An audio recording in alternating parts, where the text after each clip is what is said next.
Lucas 2,41 diz assim: ora, anualmente iam seus pais a Jerusalém para a festa da Páscoa.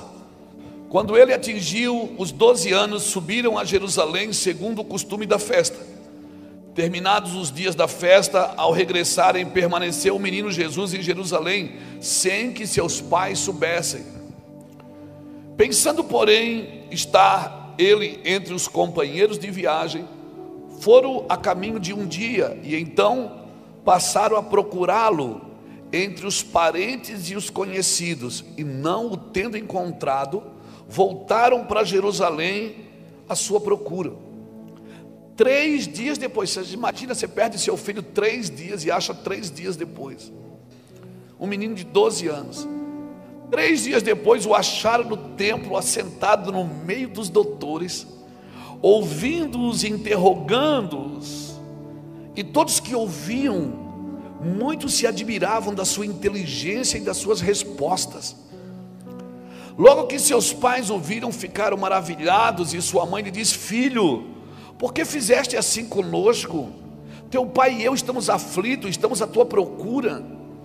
Ele lhes respondeu: por que me procuráveis? Não sabeis que me cumprira estar na casa de meu pai, cuidando das coisas do meu pai? Não compreenderam nada, porém as palavras que ele dissera não compreenderam. E desceu com eles para Nazaré, e era-lhes submisso.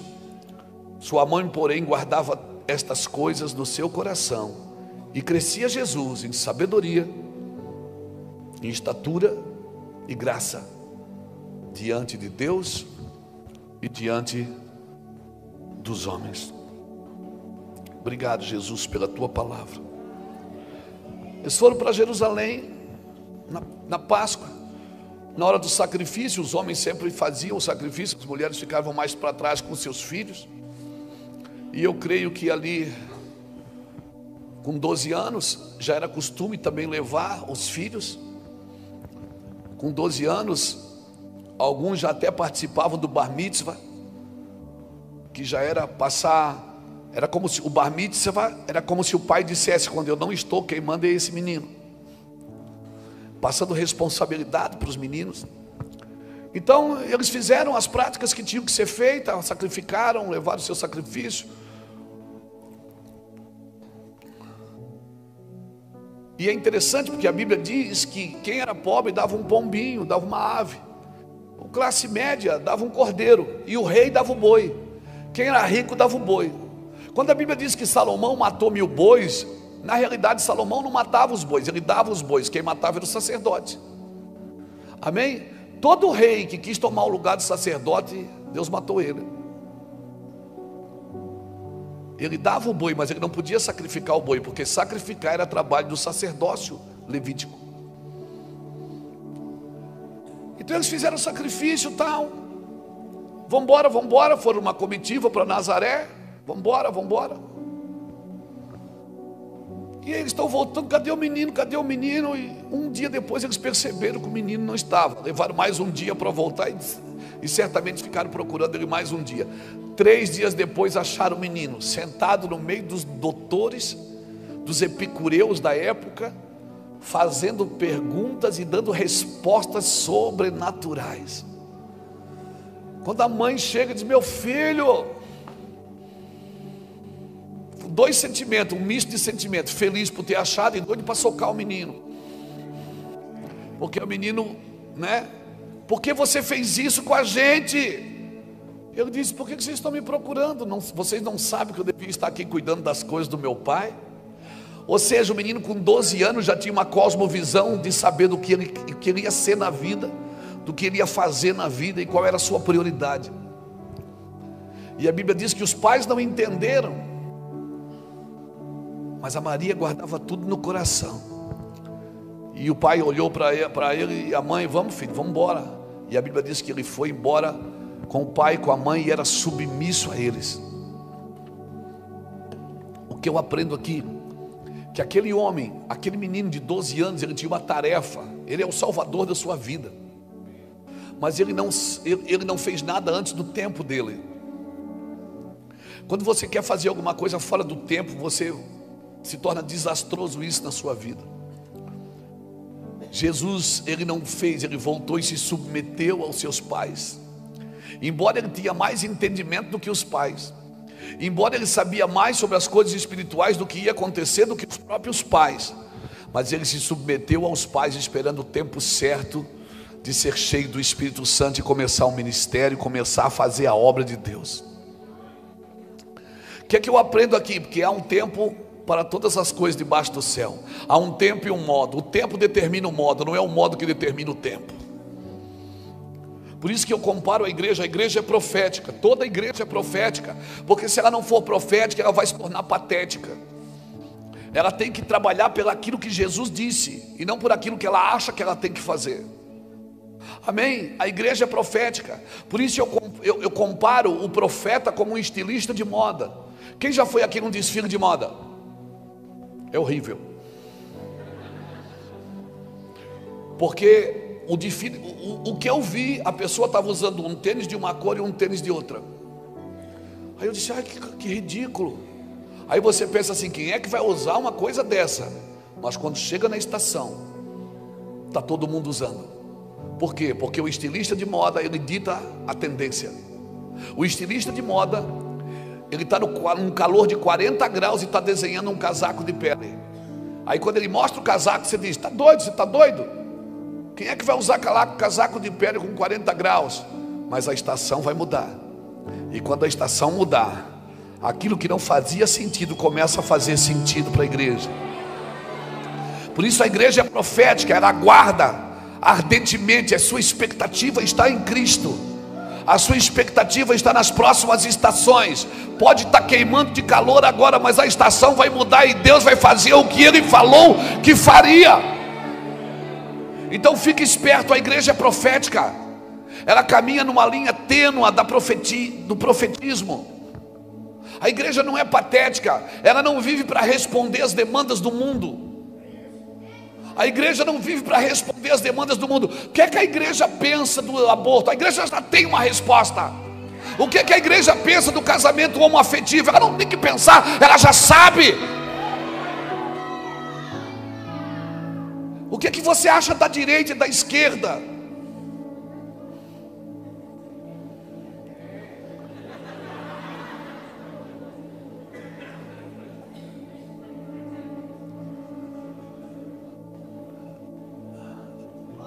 Se você quer salvar os dois lados, você não tem lado.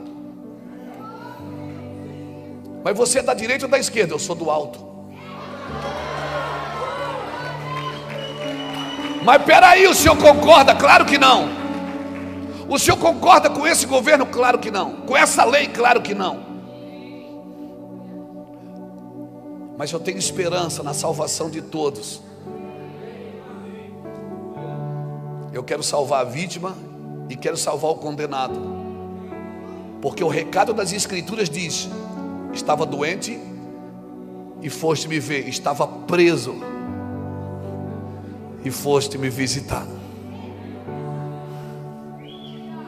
Então quando você for na cadeia visitar alguém, você diz assim: quem é o menos condenado aqui? Só vou visitar esse. Você quer escolher como vai fazer a obra de Deus. Sabe por quê? Porque você não conhece o Evangelho. Você quer decidir quem senta na mesa e quem não senta.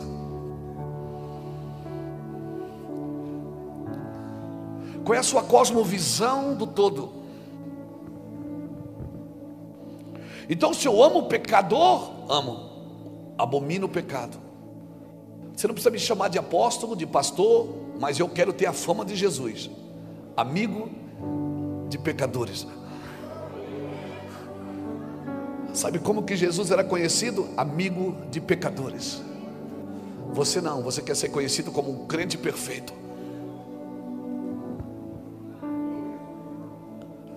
Qual é a sua cosmovisão?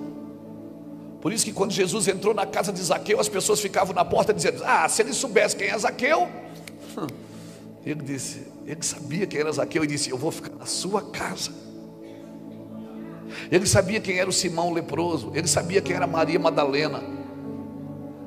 Ele abraçou o leproso e alguém disse: está escrito que não pode, está está escrito. Ele disse: vocês ouviram o que foi dito, eu porém vos digo. Ou seja, vocês não entenderam o que o meu pai escreveu. Quem aqui tem o WhatsApp? Quando você escreve alguma coisa e a pessoa não entende, você tem que gravar um áudio para falar: não, você não entendeu. Por isso, se você não quer ouvir a voz das escrituras, não adianta estudar a letra. Você precisa ouvir a voz que sai dentro dela. Ouve, Israel, o Senhor tem uma voz gritando ali dentro. Mas a gente estuda e define como que deve ser. Jesus abraçou um leproso, curou um leproso, e as escrituras diziam que você não podia tocar no leproso. Ele dizia: eu porém vos digo. Ele não estava indo contra a lei do pai, ele estava dizendo: meu pai quis dizer para vocês e vocês não entenderam. Depois você lê Salmo, não, cadê Salmo? Lê Êxodo 19. Quando Moisés sai com o povo do Egito, Deus diz para eles, eles chegaram ao redor do Sinai, e Deus disse para Moisés: diga ao povo, Moisés subiu ao monte, e Deus diz: diga ao povo que eu os amo, e que se eles ouvirem a minha voz. Depois você lê Êxodo 19, de 1 a 6. Diga ao povo que eu os amo, se eles ouvirem a minha voz e guardarem a minha aliança, eles serão minha propriedade particular, embora toda a terra seja minha, mas eles serão a minha nação santa e meu sacerdócio real. Eles serão meu sacerdócio real e a minha nação santa. Moisés desce e avisa o povo diga para Deus que ele pode descer, diga para Deus que ele pode descer, que nós vamos ouvi-lo. Só que no capítulo 20 de Êxodo, versículo 18, Deus desce, e desce com tudo. Houve clangor de buzinas, o monte tremeu, fumegou. Foi sobrenatural, um show pirotécnico. Em Êxodo 20, versículo 18.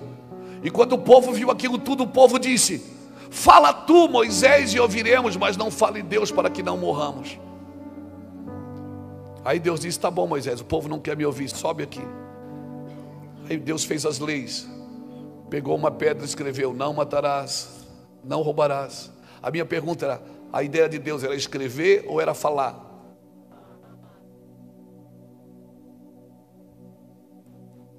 A ideia de Deus era lei ou era graça? Então a graça não veio depois da lei, a graça veio antes. A lei foi criada para quem rejeitou a graça. Pegou? É importante, você não precisa gostar do culto, você precisa entender ele. Porque se você entender, já era, meu amigo. Aí Deus disse: sobe aqui, Moisés, escreve aí: não matarás, não roubarás, não falarás falso testemunho, não falarás o nome de Deus em vão, não farás para ti imagem de escultura e nem adorarás, não adulterarás,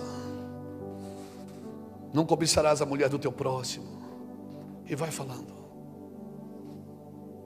Só que Jeremias profetizou no capítulo 31 e o versículo 31. Jeremias profetizou e disse: virão dias que eu farei uma nova aliança com a casa de Jacó, não com a aliança que eu fiz com os vossos pais, porque eles anularam a minha aliança. Essa é a aliança que eu farei com vocês. Eu colocarei a minha lei no seu interior, e ninguém mais ensinará o seu próximo, porque todos me conhecerão, desde o maior até o menor. O plano global de Deus, ele tem que vir antes do meu plano pessoal. Ah, mas eu tenho um chamado. Não, você não tem um chamado, é o chamado que tem você. Ah, eu tenho uma missão. Não, você não tem uma missão, é a missão que tem você. Porque o dia que você achar que o chamado é seu, você vai fazer do seu jeito. É você que é da igreja, não é a igreja que é sua.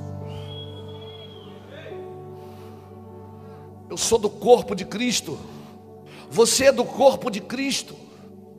Por isso nós temos que ter o sentimento de pertencimento e não de posse. Amém. Nós precisamos conhecer os planos de Deus e os propósitos de Deus. Agora eu vou falar uma coisa que vai pesar. Não escandaliza. Não fica jogando pedra no Egito, e não fica jogando pedra na Babilônia, porque você pode acertar a cabeça do irmão José que está lá no Egito. E foi Deus que levou ele para ficar lá.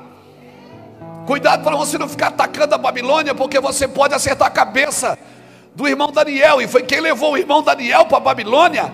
Foi Deus. Mas a gente não consegue ver o plano eterno de Deus. A gente pensa que Jesus é evangélico, que Deus é evangélico. Deus, no Velho Testamento, ele era mau. Aí ele aceitou Jesus e veio congregar na igreja e ficou bonzinho. A gente pensa que Deus é evangélico. Não, irmão. Ele não ama a igreja evangélica. Ele amou o mundo de tal maneira que ele deu o seu filho. Ele quer salvar todos. Não tem um palmo de terra deste planeta que Deus não queira remir. Não tem uma pessoa nessa terra que Deus não queira salvar. Você não quer salvar alguns, mas Ele quer salvar a todos.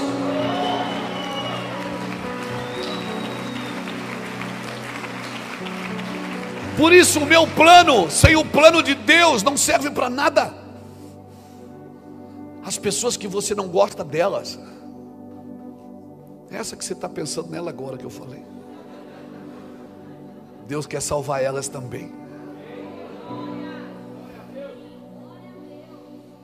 As pessoas que você está de mal, que você odeia, que te traíram, que te feriram, que te machucaram, Deus quer salvar elas também. E você está orando para ela ir para o inferno.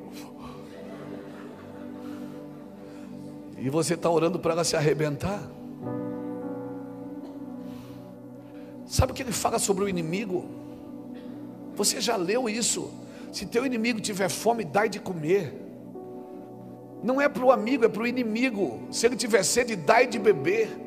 Porque só assim juntarás brasa viva sobre a sua cabeça. Você sabe que é brasa viva na cabeça? É revelação. Por isso que quem não tem problema com ninguém vive num mundo de revelação, irmão. E se as pessoas não gostam de mim, é problema delas. É elas que têm problema. Porque eu sou legal, sou querido, aleluia. A nossa cosmovisão, nós precisamos conhecer os planos de Deus. Irmãos, o homem se move por três coisas: ou ele se move por necessidade, ou ele se move por prazer, ou ele se move por propósito. E o homem que perde o propósito, ele começa a buscar prazer em coisas fora do propósito, e ele vai acabar em necessidade.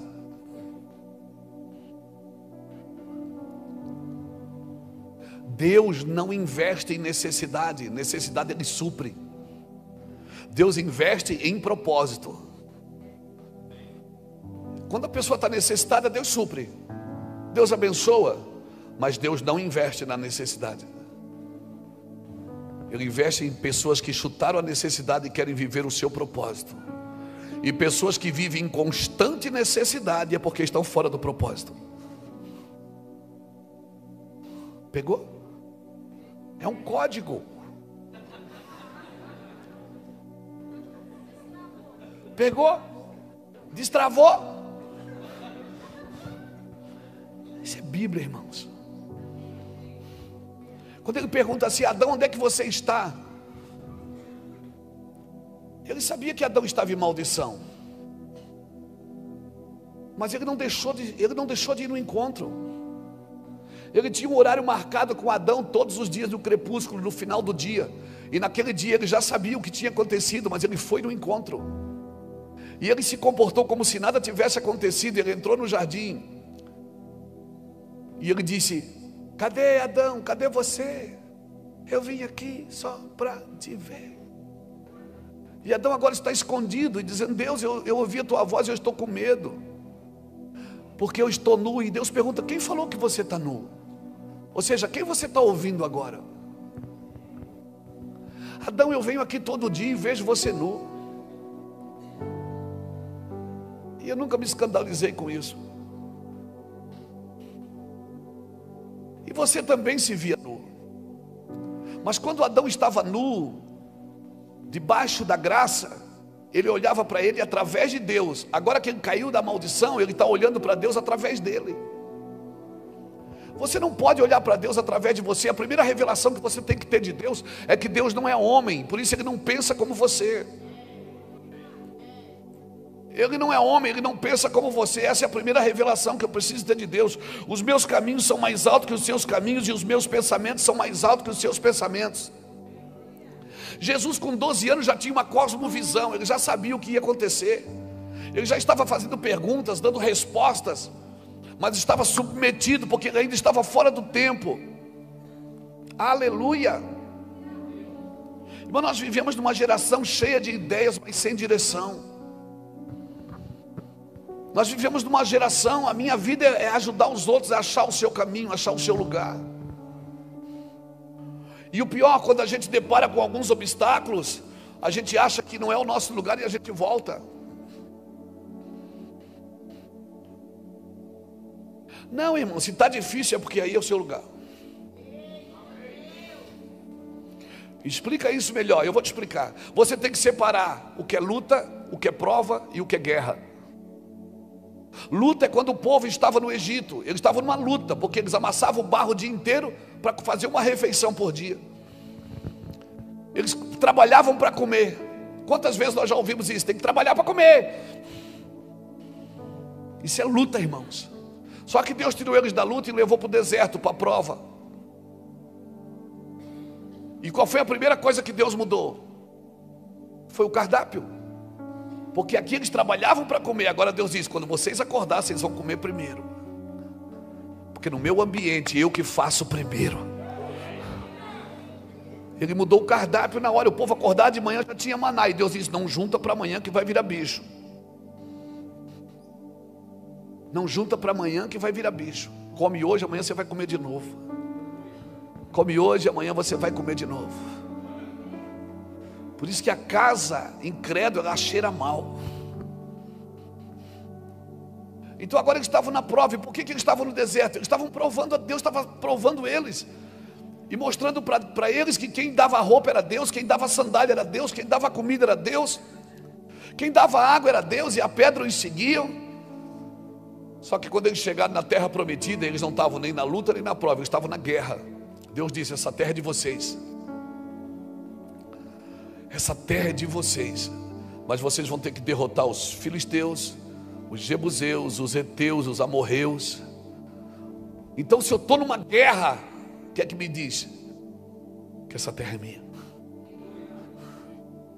Se eu estou enfrentando guerras físicas, emocionais, é porque essa guerra é minha. Essa terra é minha, ninguém vai tomar. Deus não deu a terra para o diabo, Ele deu aos filhos dos homens.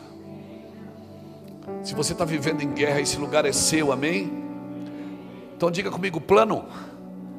Diga comigo propósito. O que você precisa achar é o seu propósito, porque os planos mudam.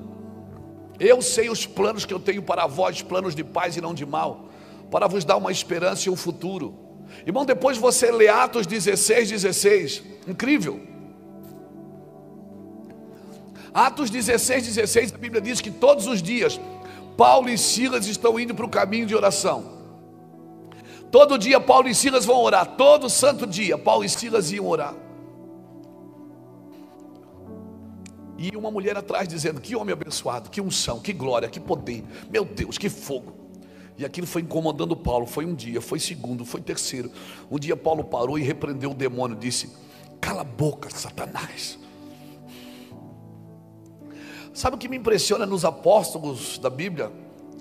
É que quando eles eram açoitados e criticados, eles ficavam felizes. Quando eles eram elogiados, eles repreendiam. Que doideira, né? Coisa para se pensar. Paulo e Silas, todo dia eles iam para o caminho de oração. Todo santo dia eles iam orar, irmãos. Todo santo dia eles estavam ali orando. Mas aquele dia eles não foram para a oração. Eles não foram para a adoração. Eles foram para a cadeia. Porque Deus muda o plano. A minha pergunta é, Deus pode mudar seu plano? Será que não está tudo tão perfeito que você está dormindo em cima da espada? E aquele dia Deus mudou os planos.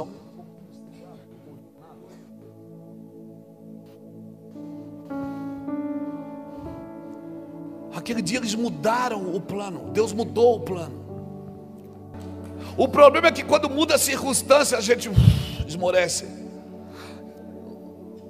Eu estava indo para a igreja, olha o que aconteceu, estou na cadeia. E Deus diz: tá, e aí? Eu não fiz nada, eu não errei, eu não fiz nada. Deus não te abençoou porque você é o certinho. Deus não te abençoou porque você faz tudo certinho. Deus te abençoou porque você é dependente da vontade dEle para a sua vida. E o que te protege não é a igreja, o que te protege é a obediência, é a vontade que você vive em Deus. Aleluia, aleluia, aleluia. Pega essa palavra para você. Quantos lugares que eu vou pregar que eu não quero ir, irmão? Não é o caso aqui, eu amo estar aqui. Meus amigos, comida boa, aleluia. Torta de leite ninho. Meu Deus, como é que vocês inventaram um negócio desse, gente? O problema é esse, é que no meio do caminho Deus vai mudando os planos e você vai dizendo: não sei por que está acontecendo isso, está acontecendo isso, porque Deus não vai te perder por propósito. Deus quer você no final da linha. Agora não crie falsas linhas de chegada e achar que já chegou. Não crie falsas linhas de chegada para achar que já deu. Não, não deu. É até o último homem, é até o último suspiro, é até o último dia. Amém? Não adianta começar bem e terminar mal. Tem que começar bem e terminar bem. Aleluia. Deus tem um plano e um propósito para você. Tem uma cosmovisão, você precisa ver tudo. Se a sociedade perder a capacidade de enxergar o óbvio, já era, irmão. Uma sociedade que perde a capacidade de enxergar o óbvio, ela perde a capacidade de enxergar o evangelho. O plano de Deus e o propósito de Deus é você caminhar sobre a verdade. E a verdade não é fácil para ninguém. O mel é doce na boca, mas quando cai no ventre amarga. E foi me dado um rolo para comer. Está lá em Apocalipse 10:10. João está falando da ilha de Pátmos. Ele disse: então o anjo me deu um pergaminho e eu comi. Quando eu comi, na minha boca era doce, mas quando caiu no meu ventre começou a amargar. Assim é toda a revelação de Deus para a sua vida. Na hora que você está lendo é maravilhoso, mas quando aquilo cai dentro de você começa a amargar. Então João perguntou: o que eu faço? Então o anjo respondeu: convém que tu profetizes de novo. Convém que tu profetizes de novo a língua, povos, nações e tribos. Tudo que caiu dentro de você, irmão, e amargou, não pode parar em você. Você tem que liberar para fora. Ah, pastor, mas como é que eu faço? Você só prega. Você não ensina convicção. Convicção você não ensina. Você afeta pessoas com a sua convicção. Você não vai fazer um seminário da convicção. Quem quer aprender convicção comigo? Não.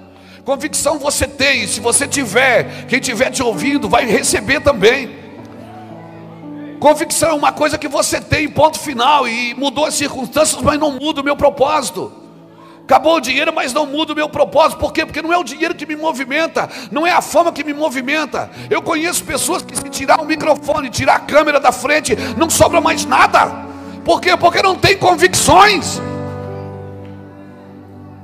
Se tirar o livro da prateleira, tirar a câmera, tirar o microfone da mão, tirar as pessoas das cadeiras,